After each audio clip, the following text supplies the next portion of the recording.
क्या आप कर्ज की बोझ के तले दबे हैं? क्या आपकी हर महीने की कमाई का एक बड़ा हिस्सा कर्ज की किस्तों में चला जाता है? आज हम इस वीडियो में बात करेंगे कि कैसे आप अपने कर्ज से मुक्ति पा सकते हैं और वित्तीय आज़ादी की ओर कदम बढ़ा सकती हैं। यह वीडियो खास तौर पर उन लोगों के लिए है जो अपनी जिंदगी को कर्ज से बाहर निकालना चाहते हैं और आर्थिक रूप से सशक्त होना चाहते हैं। इस वीडियो के अंत तक आपको कर्ज चुकाने के तरीके और वित्तीय अनुशासन के बारे में ऐसी जानकारी मिलेगी जो आपको पूरे YouTube पे कहीं नहीं मिलेगी। सबसे पहले अपने कर्ज का आप विश्लेषण करें। कर्ज से मुक्ति की ओर पहली और सबसे महत्वपूर्ण बात यह है कि आपको यह पता हो कि आपके ऊपर कितना कर्जा है। सभी कर्जों की एक सूची बनाएं जिसमें उनके प्रकार, ब्याज दर और मासिक किस्त शामिल हो। और सबसे पहले यह देखें कि कर्ज में सबसे ज़्यादा ब्याज किस कर्ज पे देना पड़ रहा है। सबसे पहले उसकी प्राथमिकता तय करें। अपने कर्ज की कैटेगरी बनाएं, जैसे कि व्यक्तिगत ऋण यानी पर्सनल लोन, क्रेडिट कार्ड ऋण यानी क्रेडिट कार्ड डेब्ट, गृह लोन यानी होम लोन, एजुकेशन लोन इत्यादि। इन सभी की सूची बनाएं जो आपको कर्ज चुकाने में बहुत ही ज़्यादा मदद करेगी। एक मजबूत बजट बनाएं। बजट की आवश्यकता क्यों है? कर्ज चुकाने का सबसे बड़ा और पहला कदम एक ठोस बजट बनाना है। अगर आपको नहीं पता कि आपकी कमाई कहाँ जा रही है तो कर्ज चुकाना मुश्किल हो जाएगा। आय और व्यय का विश्लेषण करें। अपनी मासिक आय की गणना करें। आवश्यक खर्चे जैसे कि किराया, राशन, दवाई इत्यादि और गैर जरूरी खर्चे जैसे कि मनोरंजन, बाहर जाना, यात्रा करना, कहीं घूमने जाना, पिकनिक पे जाना इत्यादि को अलग अलग रखें। अपनी व्यय में कटौती करें। जो भी गैर जरूरी खर्चे हैं जैसे कि बाहर घूमना, मनोरंजन करना इत्यादि, इनमें कटौती करें और उससे जो पैसे बचें उसको कर्ज चुकाने में लगाएं।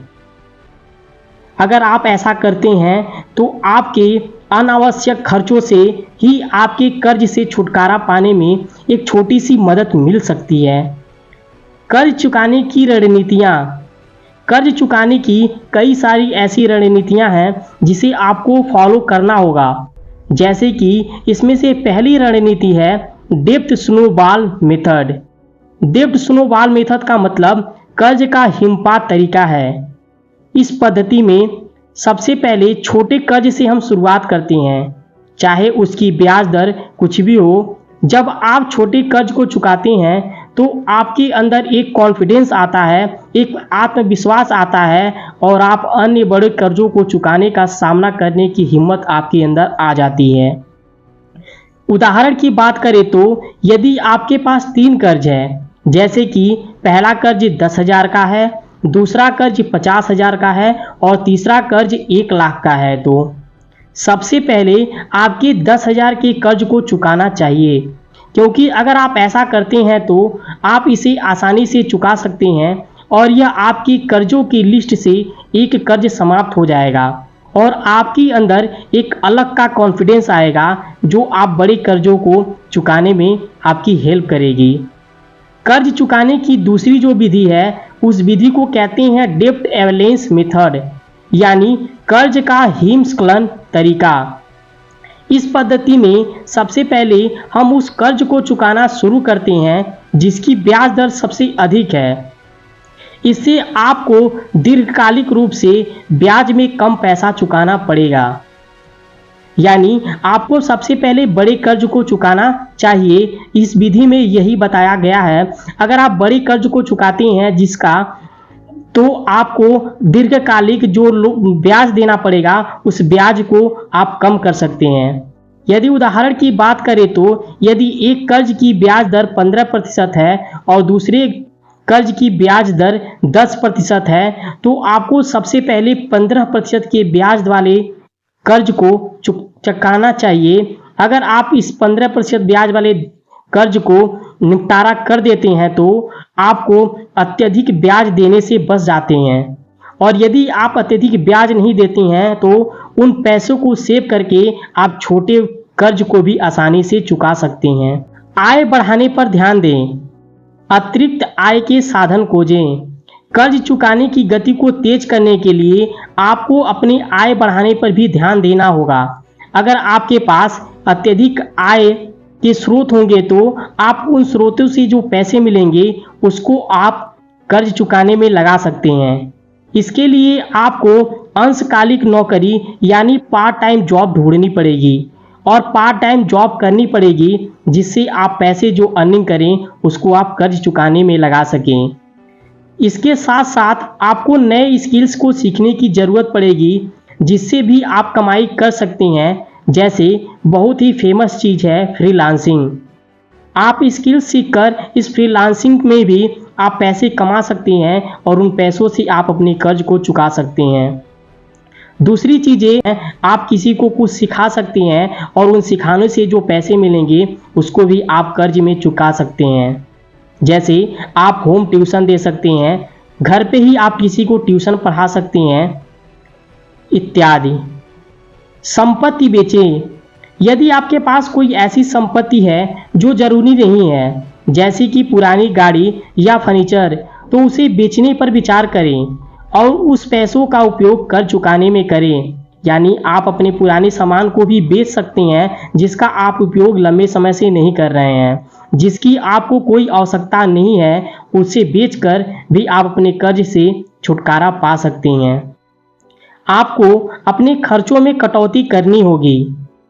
महंगी सब्सक्रिप्शन सेवाओं को कैंसिल करें जैसे कि नेटफ्लिक्स, वाईफाई इत्यादि की अगर ज़रूरत ना हो तो आप इसे कैंसिल कर सकते हैं क्योंकि इससे जो पैसे बचेंगे आप इसे भी कर्ज चुकाने में लगा सकते हैं। बाहर खाना खाने की बजाय अपने घर का खाना खाएं जिससे कि आप बाहर जो पैसे खर्च करेंगे वो पैसे सेव होंगे और उसे आप कर्ज चुकाने में लगा सकते हैं। इसके साथ साथ आपको उधारी के सामान खरीदने से बचना होगा और आपको कैश पेमेंट की प्राथमिकता को देनी होगी। अगर आप ज़्यादा से ज़्यादा उधारी लेते हैं तो यह भी एक कर्ज बनता जाएगा और धीरे धीरे यह बड़ा हो जाएगा, फिर इसे चुकाने में फिर आपको एक दिक्कत का सामना करना पड़ेगा। अनुशासन बनाए रखें। अपनी बचत को बढ़ाने के लिए कड़े वित्तीय अनुशासन की ज़रूरत होती है। आप एक कड़े वित्तीय अनुशासन को बना सकते हैं। इसके साथ साथ आप आपातकालिक फंड बनाएं। आपातकालिक फंड की आवश्यकता क्यों होती है? कर्ज चुकाने के साथ साथ आपको आपातकालिक फंड भी बनाना चाहिए ताकि किसी अनपेक्षित घटना के दौरान आपको फिर से कर्ज न लेना पड़े। यानी अगर आपके फ्यूचर में कुछ हो जाता है तो इसके लिए आपको फिर कर्ज लेना पड़ेगा। इससे बढ़िया यह है कि आप अपनी कमाई का थोड़ा थोड़ा पैसा कर्ज चुकाने के साथ साथ कहीं इन्वेस्टमेंट करते रहें जिससे आप इसे आपातकालीन के दौरान आप यूज कर सकते हैं। आपातकालीन फंड कितना होना चाहिए? आमतौर पर आपातकालीन फंड आपकी कमाई का 3 से 4 महीने की इनकम के बराबर होनी चाहिए। अगर आपके पास आपकी कमाई का 3 से 4% 4 महीने की जो सेविंग है अगर वह आपके पास है तो ये आपातकालिक फंड की श्रेणी में आती है। वित्तीय अनुशासन बनाए रखें। अनावश्यक खर्चों से बचें। कोई भी नया कर्ज लेने से बचें, खासकर क्रेडिट कार्ड और पर्सनल लोन जैसे कर्ज। क्रेडिट कार्ड के उपयोग पर नियंत्रण रखें। क्रेडिट कार्ड का इस्तेमाल केवल आपात स्थितियों में करें और जितनी जल्दी हो सके उसका भुगतान कर दें। पेशेवर मदद ले सकते हैं। यदि ज़रूरत हो तो आप किसी वित्तीय सलाहकार से मिल सकते हैं और अपने फाइनेंशियल एजुकेशन को स्ट्रॉन्ग कर सकते हैं। डेब्ट कंसोलिडेशन। आप अपने कर्ज का समाकलन कर सकते हैं जिससे आप कई छोटे कर्जों को एक बड़े कर्ज में बदल सकते हैं। इससे ब्याज दरें कम हो सकती हैं। आप सभी प्रमुख बिंदुओं का पुनर्वलोकन करें। आज हमने सिखाया है कि कर्ज से मुक्ति पाने के लिए आपको एक मजबूत बजट बनाना होगा, सही रणनीति अपनानी होगी और वित्तीय अनुशासन बनाए रखना होगा। कर्ज से बाहर निकलना एक मुश्किल प्रक्रिया हो सकती है, लेकिन सही दृष्टिकोण और धैर्य के साथ आप जरूर सफल होंगे। अगर आपको यह वीडियो मददगार लगा हो तो इसे लाइक और शेयर करें और चैनल को सब्सक्राइब करें ताकि आप और उपयोगी कंटेंट पा सकें। Thank you so much guys.